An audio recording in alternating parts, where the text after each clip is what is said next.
জুয়েল ভাই, হ্যাঁ। টিকটক ফেসবুকের মধ্যে দেখতেছি অনেক বড় বড় সেলিব্রিটিদের ভিডিওগুলো ভাইরাল হচ্ছে। কি বলো? আজকে এটা ভাইরাল না হইও পারবে না, কেন জানো?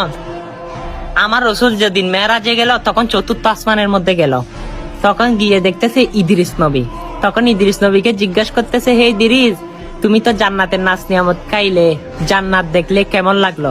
তখন ইদ্রিস বলে, ইয়া রাসূলুল্লাহ, আমি জান্নাতের গেটের সামনে গেলাম, সেখানে দেখতেছি জান্নাতের প্রথম গেটের মধ্যে রিদওয়ান ফেরেশতা দাঁড়িয়ে আছে। তখন তাকে বললাম, আমাকে খুলে দাও। তখন বলে, উপরে তাকাও। তখন ইদ্রিস নবী উপরে তাকিয়ে দেখে আখিরি নবীর উম্মত না আসা পর্যন্ত এই জান্নাতের দরজা কারোর জন্য খোলা হবে না। হ্যাঁ, সেই জান্নাতের দরজা যিনি খুলবেন তিনি হচ্ছে সবচাইতে বড় সেলিব্রিটি। তিনি আমি আপনার নবী হযরত মুহাম্মদ মুস্তাফা সাল্লাল্লাহু আলাইহি সাল্লাম, তিনি জান্নাত উদ্বোধন করবেন।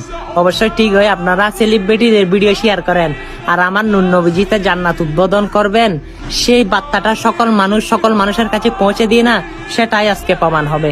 ভিডিওটা শেয়ার দিয়ে সকল মানুষকে জানিয়ে দেন। আমিন। আমিন।